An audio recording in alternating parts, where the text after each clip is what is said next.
نحمده ونصلي ونسلم على رسوله الكريم اما بعد فاعوذ بالله من الشيطان الرجيم بسم الله الرحمن الرحيم فإن آمنوا بمثل ما آمنتم به فقد اهتدوا وإن تولوا فإنما هم في شقاق فسيكفيكهم الله وهو السميع العليم صدق اللہ العظیم وبلغنا رسوله النبی الکریم الامین ونحن على ذلك لمن الشاہدین والشاکرین والمطمئنین والحمد للہ رب العالمین. وقال اللہ تعالی فی شان حبیبہ ونبیہ مخبرا وآمرا ان اللہ وملائکتہ یصلون علی النبی یا ایھا الذین آمنوا صلوا علیہ وسلموا تسلیما. صلاۃ والسلام علیک یا سیدی یا رسول اللہ وعلی آلک واصحابک یا سیدی یا حبیب اللہ. تمام اہل محبت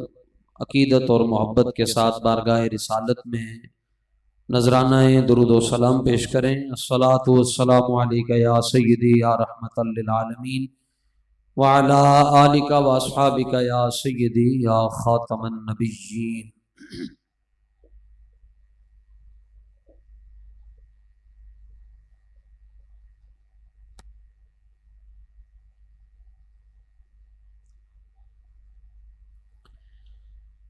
غوث اعظم بمن بے سر و سامہ مدد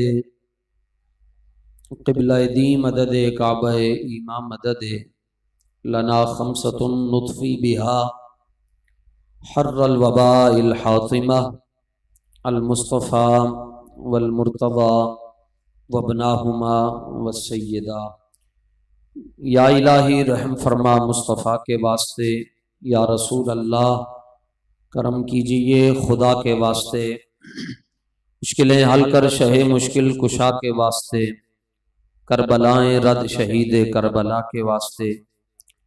بعد از حمد و صلات سٹیج پر اور رائے علی نواز سٹیڈیم میں از اول تاخیر اور اس سٹیڈیم کے گرد و نواح میں آج کی اس پرنور اور تاریخی تاجدار ختم نبوت کانفرنس میں تشریف فرما جملہ سادات کرام، اس کے بعد مسلک حق اہل سنت و جماعت کے مستند مقتدر متبحر اور غیرت مند علماء جو کہ سٹیج کے سامنے جلوہ گر ہیں، دائیں جانب اور بائیں جانب شریعت اور سنت کا نور لیے جلوہ فرما ہیں. اللہ تعالیٰ تمام علماء کا سایہ ان کے مسترشدین کے رؤوس پر دراز فرمائے. اس کے بعد تحریک لبیک یا رسول اللہ کے جملہ ذمہ داران، عہدیداران، کارکنان، محبین، معاونین، مخلصین اور وابستگان، سنی تنظیمات سے وابستہ تمام حضور پرنور صلی اللہ تعالی علیہ وسلم کے غلام اور دور و نزدیک سے تشریف لائے ہوئے غیرت مند ماؤں کے غیرت مند بیٹے، آپ حضرات بڑی محبت کے ساتھ اور بڑے احترام اور اہتمام کے ساتھ آج کی اس پرنور بزم میں تشریف فرما ہوئے. آج کی اس یادگار تاجدار ختم نبوت کے کانفرنس کے انعقاد پر محترم المقام جناب ماجد حسین سکھیرا رضوی اور چیچا وطنی کی تحریک لبیک یا رسول اللہ کی تمام پی پیز، یو سیز اور ان کے ذمہ داران اور ان کے رفقا اور معاونین اور اہل محبت حضرات کو سلام عقیدت پیش کرتا ہوں۔ آج کی اس بزم میں خطاب کی نیت سے حاضر نہیں ہوا، اپنی بخشش کی نیت سے اور اپنے قائد محترم سفیر اسلام جگر گوشہ امام عظیمت حضرت علامہ مولانا حافظ سعد حسین صاحب رضوی اور استاذ العلماء غازی ناموس رسالت حضرت اقص امیر المجاہدین علامہ حافظ انس حسین صاحب رضوی دامت برکاتہم القدسیہ کا خطاب سننے کے لیے آپ حضرات بھی تشریف لائیں، میں بھی اس نیت سے حاضر ہوا ہوں، اور میں بلا مبالغہ یہ بات آپ کی خدمت میں عرض کر رہا ہوں کہ مجھ سے قبل مجاہد تحریک ختم نبوت و اسیر ناموس رسالت حضرت علامہ مولانا پیر سید احمد شاہ صاحب بخاری دامت برکاتہم القدسیہ قرآن و حدیث کی روشنی میں درجنوں آیات اور اشارات اور کنایات کے ذریعے آپ کے سامنے جہاد کا فلسفہ اور غیرت دینی کا ذوق آپ کو دے رہے تھے۔ میں آپ حضرات کی خدمت میں سب سے پہلے یہ بات عرض کرنا چاہتا ہوں کہ بہت مشکل کام ہوتا ہے، گھر میں 4 5 6 مہمان آ جائیں تو سینکڑوں ہزاروں لوگوں کی میزبانی کی ہے ماجد بھائی نے، کسی مقام پر کہیں پر کوئی کمی آپ کو محسوس ہو تو اسے درگزر کرتے ہوئے آپ اپنی منزل اور اپنے مشن کی طرف متوجہ رہیں، اور چچا وطنی اور سائیوال جہاں جہاں سے بھی اہل سنت و جماعت کے مدارس کے طلباء اور مدرسین، واعظین، خطباء، مبلغین اور پیران اعظام کثیر تعداد میں پرنور چہروں کے ساتھ رونق افروز ہیں، میں میزبان ہونے کی حیثیت سے ان سب کو خیر مقدم پیش کرتا ہوں، اہلا و سہلا مرحبا کہتا ہوں۔ اور کچھ ہی لمحات میں حضرت قبلہ امیر محترم کی جب جلوہ گری ہوگی تو آپ حضرات نے جو منظر پیش کرنا ہے وہ بڑا دیدنی ہونا چاہیے۔ ویسے بھی 6 نومبر اور آج 7 نومبر ہے، یہ تو دن ہی بڑے ایسے ہیں کہ جس میں حضرت امیر المجاہدین نور اللہ مرکزہ آپ نے یہ فیصلہ 1-2 لمحوں میں کرنا ہوتا ہے کہ کدھر جانا ہے، کوئی زیادہ اس کے لیے استخارے نہیں کیے جاتے کہ جانا چاہیے یا نہیں جانا چاہیے۔ حضرت امیر المجاہدین حضور کی عزت پر پہرا دینے کے لیے فیض آباد کی طرف جب جلوہ گر ہوئے، 6 نومبر کو آپ نے اعلان فرمایا، اس کے بعد ہر دن جو ہے وہ پچھلے دن سے زیادہ بہتر تھا، تو آپ حضرات کے چہروں پر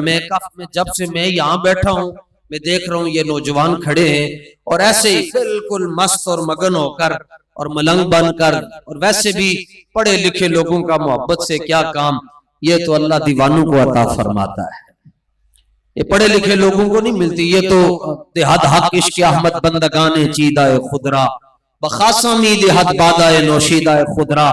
حافظ شیرازی کہتا ہے کہ پیر صاحب پانی پیتے ہیں تو جو بچتا ہے پانی وہ خاص مرید کو ملتا ہے، استاذ پانی پیتا ہے جو بچتا ہے وہ خاص شاگرد کو ملتا ہے، بادشاہ جام پیتا ہے جو بچتا ہے وہ خاص وزیر کو ملتا ہے، بلا تشبیہ اور بلا تمثیل۔ حافظ شیرازی کہتا ہے کہ اللہ اپنے حبیب سے بہت محبت کرتا ہے، اس لیے پھر وہ اپنے حبیب کی محبت کا جام ہر ایرے غیرے نتھو خیرے کو نہیں دیتا بلکہ چن چن کر جام عطا فرماتا ہے۔ میں یہ بات سوچ رہا ہوں کہ یہ جو نوجوان سامنے کھڑے ہیں یہ 1446 ہجری میں 2024 یہ عیسوی ہے، اور تقریباً ہمارے آقا و مولا کو ظاہری دنیا سے پردہ فرمائے ہوئے 1500 سال کا عرصہ گزر گیا ہے۔ ان کی محبت دیکھیں، اگر 1500 سال کے بعد بغیر دیکھے بغیر زمانہ پائے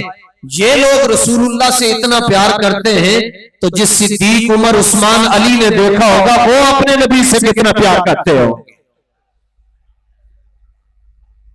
اور جہاں حضرت بلال کا ذکر قبلہ شاہ جی نے بار بار کیا، جہاں حضرت بلال حبشی کا نام آتا ہے ویسے ہی وہاں پر ایک یہ عشق کا استعارہ ہے.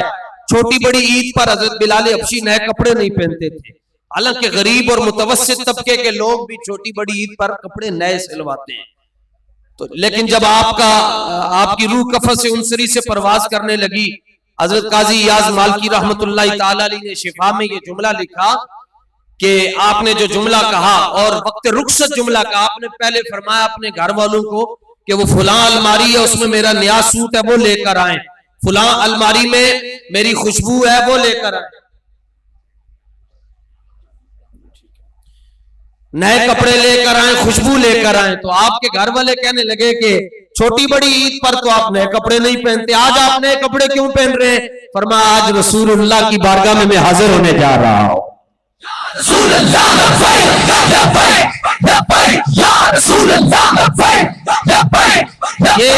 یہ تو اللہ کا کرم ہے. حضرت مولانا روم کہتے ہیں کہ ہر کے روح را بہبود نبود دیدن او روح نبی سود نبود. فرمایا جس کے مقدر میں ہدایت نہ ہو وہ تو دیکھ کر بھی ابو لہب رہتا ہے، اور جس کی قسمت میں ہدایت ہو اس نے حضور کو نہ بھی دیکھا وہ پھر بھی ویسے کرنی بن جاتا.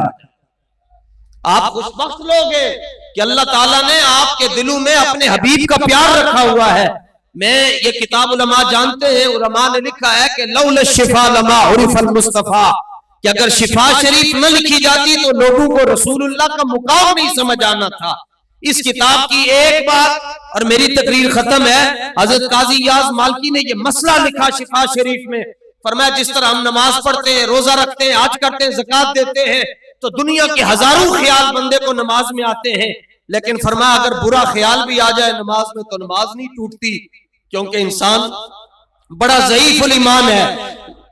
لیکن اگر ایک لمحے میں یہ خیال آ جائے کہ رسول اللہ کے بعد کوئی نبی آ سکتا ہے، اسی لمحے بندہ کافر ہو جاتا ہے. اس لیے ہمارے امیر صاحب اکثر امیر المجاہدین پورے پاکستان کا دورہ کر کے کہتے نہیں نہیں نہیں، حضور کی ختم نبوت پر کبھی کمپرومائز نہیں ہو سکتا. تاجدار ختم نبوت